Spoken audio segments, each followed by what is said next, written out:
ഞാനിന്ന് ചക്കക്കുരുവും തക്കാളിയും ഉപയോഗിച്ച് ഒരു ഒഴിച്ചുകറി തയ്യാറാക്കുകയാണ്. ചക്കക്കുരുവിനെ കൊണ്ട് ചക്കക്കുരും മുരിങ്ങക്കായും ചക്കക്കുരും പരിപ്പും ചെമ്മീനും ചക്കക്കുരും ഇങ്ങനെയൊക്കെ നമ്മൾ കറികൾ ഉണ്ടാക്കാറുണ്ട് അല്ലേ. നമുക്ക് റെസിപ്പിയിലേക്ക് കടക്കാം. അതിന് ഞാൻ ചക്കക്കുരു തൊലി കളഞ്ഞ് ഈ ബ്രൗൺ കളറ് പോക്കേണ്ട ആവശ്യമില്ല. ഇത് ഞാൻ എടുത്തിട്ടുള്ളത് എൻ്റെ കയ്യിൻ്റെ രണ്ടര പിടിയാണ് ചക്കക്കുരുവാണ് ഞാൻ എടുത്തിട്ടുള്ളത്. പിന്നീട് ഞാനിത് റൗണ്ട് ഷേപ്പിൽ മുറിച്ചെടുത്തു. ഞാൻ കുക്കറിലല്ല വെക്കുന്നത്. കുക്കറിലാണെങ്കിൽ ഇതൊക്കെ ഇട്ടതിന് ശേഷം നമുക്ക് 2 വിസിൽ വരുത്തിച്ചാൽ മതി. ഞാൻ ഈ പാത്രത്തിലാണ് കറി ഉണ്ടാക്കുന്നത്. നമുക്ക് ആദ്യം കഴുകി മുറിച്ചെടുത്ത ആ ചക്കക്കുരു അതിലേക്ക് ഇട്ടതിന് ശേഷം അതിലേക്ക് ഒരു 3 വെളുത്തുള്ളി ഇട്ട് കൊടുക്കാം. നമുക്ക്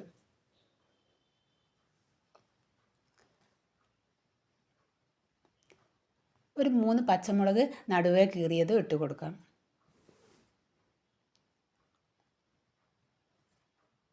അര ടീസ്പൂൺ മഞ്ഞൾപ്പൊടിയും എരിവിന് വേണ്ടിയിട്ട് എൻ്റെ മുളക് പൊടി ഇവിടെ എരിവുള്ളതാണ്. അത് ഞാൻ ഒരു 1/4 ടീസ്പൂണാണ് ഇട്ട് കൊടുത്തത്. കാശ്മീരി മുളക് പൊടിയാണെങ്കിൽ നമുക്ക് അര ടീസ്പൂൺ ഇട്ട് കൊടുക്കാം. ആവശ്യത്തിന് വെള്ളവും ഒഴിച്ച് സ്റ്റവിൽ വെച്ച് വേവിച്ചെടുക്കുന്നുണ്ട്. പകുതി വേവായതിന് ശേഷം ഞാൻ അതിലേക്ക് ആവശ്യത്തിന് ഉപ്പിട്ട് കൊടുത്തു. പിന്നീട് ഒന്ന് വെന്തതിന് ശേഷം 2 തക്കാളിയാണ് ഞാൻ പഴുത്ത 2 തക്കാളിയാണ് ഇതിലേക്ക് എടുക്കുന്നത്. ഇത് കുറച്ച് വലുതാക്കിയിട്ടാണ് തക്കാളി മുറിച്ചത്. ഇത് നമുക്ക് ഇട്ട് കൊടുക്കാം. വെള്ളം കുറവായതുകൊണ്ട് ഞാൻ ഒരു അര ഗ്ലാസ് ചുടുവെള്ളം ഒഴിച്ചു കൊടുത്ത് തക്കാളി അതിൽ കിടന്ന് വേവുന്നതിന് വേണ്ടിയിട്ട്. പിന്നീട് ഞാൻ ഇതൊന്ന് 2-3 മിനിറ്റ് ഒന്ന് മൂടി വെച്ച് വേവിച്ചെടുത്തു, തക്കാളി വേവുന്നതിന് വേണ്ടി. ഇനി നമുക്കിതിന് വേണ്ട അരപ്പ് റെഡിയാക്കാം. അരക്കപ്പ് തേങ്ങയാണ് ഉപയോഗിച്ചിട്ടുള്ളത്. ഒരു 1/4 ടീസ്പൂൺ ജീരകവും ഒരു 3 ചെറിയുള്ളിയും ആവശ്യത്തിന് കുറച്ച് വെള്ളം, കൂടുതൽ വെള്ളം ഒഴിക്കേണ്ട, കുറച്ച് വെള്ളം ഒഴിച്ചിട്ട് പിന്നെ മഞ്ഞൾപ്പൊടി നമ്മൾ കറിയിലിട്ടിക്കുന്ന ഒരു നുള്ള് ഞാൻ മിക്സിയുടെ ജാറിലേക്ക് ഈ തേങ്ങ അടിക്കുമ്പോൾ ഇട്ട് കൊടുക്കുന്നുണ്ട്.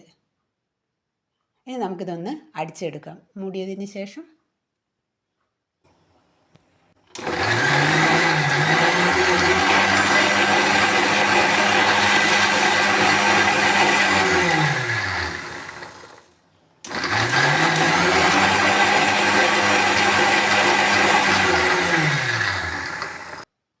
ഇതായി നമുക്ക് മൂടി തുറക്കാം. ഇതായി ഇങ്ങനെ അടിച്ചെടുത്തു. ഇപ്പോഴേക്കും നമ്മളെ ചക്കക്കുരും തക്കാളിയൊക്കെ നല്ലോണം വെന്തിട്ടുണ്ട്. നമുക്ക് അരപ്പ് അതിലേക്ക് ലോ ഫ്ലെയിമിലാക്കി വെച്ചിട്ട് വേണം നമ്മൾ അരപ്പ് ഒഴിച്ചു കൊടുക്കാൻ. അതെന്താ വെച്ചിട്ടുണ്ടെങ്കിൽ ഈ തേങ്ങ തിളയ്ക്കരുത്, ഒന്ന് ചൂടായാൽ മതി. നമുക്കിങ്ങനെ ഇളക്കി കൊടുത്തിട്ട് ഇനി ഒന്ന് വേവിച്ചെടുക്കാം, തിളപ്പിക്കണ്ട. തക്കാളിയിൽ ആ പുളിയൊക്കെ ഒന്ന് നല്ലോണം ആ കറിയിൽ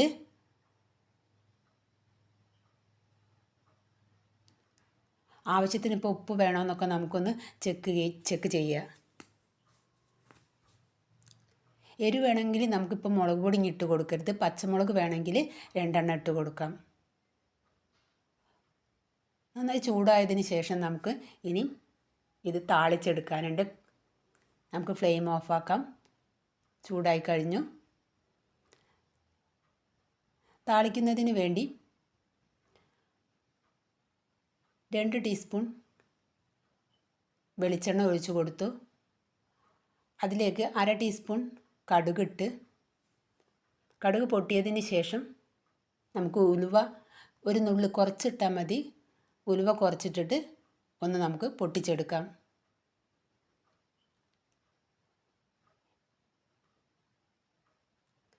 ഈ ഉലുവയൊക്കെ പൊട്ടിയതിന് ശേഷം ഈ താളിക്കുന്ന സമയത്ത് ഈ കറി കൂട്ടാൻ നല്ല രുചി ഉണ്ടാവും, ഈ ഉലുവൻ്റെയും ഒക്കെ. പിന്നെ ഒരു 6 ചെറിയ ഉള്ളി ചെറുതായി മുറിച്ചത് നമുക്കതിലേക്ക് ഇട്ട് കൊടുത്തൊന്ന് മൂപ്പിച്ചെടുക്കാം.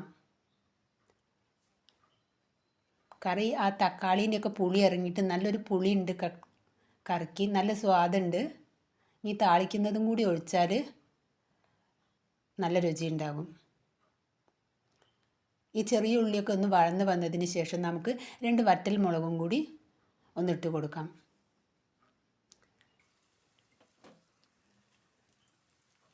ഈ വറ്റൽ മുളകും അതിൽ കിടന്നൊന്ന് കുക്കാവട്ടെ.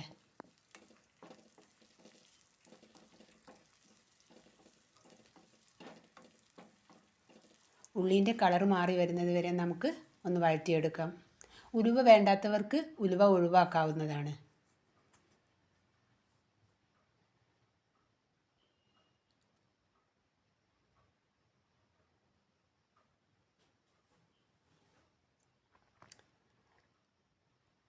കറി ഞാൻ വെച്ചിട്ടുള്ളത് ഒരു കുറുകിയ ചാറോട് കൂടിയാണ്. വേണ്ടവർക്കത് കുറച്ചും കൂടി വെള്ളം ഒഴിച്ചിട്ട് ചുടുവെള്ളം ഒഴിച്ചിട്ട് നമുക്ക് ലൂസാക്കാവുന്നതേ ഉള്ളൂ. എൻ്റേത് കുറുകിയ ചാറാണ്. പിന്നീട് നമുക്ക് അതിലേക്ക് കുറച്ച് കഴുകിയെടുത്ത കറിവേപ്പിലയും ഇട്ട് കൊടുക്കാം. ഉള്ളിയൊക്കെ ബ്രൗൺ കളറായി വരുന്നുണ്ട്.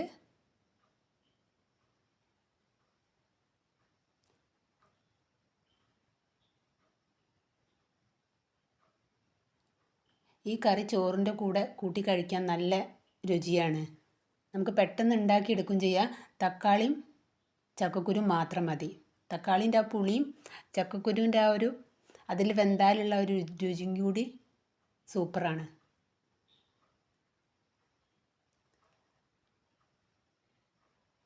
ഒക്കെ ഒന്ന് കുക്കായതിന് ശേഷം നമുക്കത് കറിയിലോട്ട് ഒഴിക്കാം. നമ്മുടെ കറി ഇതവിടെ റെഡി ആയിരിക്കുന്നു. ഇനി നമുക്കൊന്ന് ഇളക്കിയതിന് ശേഷം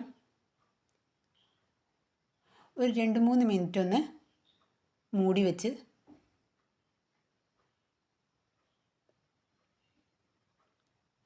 മൂടി തുറന്നതിന് ശേഷം നമുക്കത് വേറൊരു പാത്രത്തിലോട്ട് മാറ്റാം. എൻ്റെ കറി കണ്ടില്ലേ, നല്ല ഭംഗിയില്ലേ കാണാൻ, അതുപോലെ രുചിയുണ്ട്. നല്ല കുറുകിയ ചാറാണ്.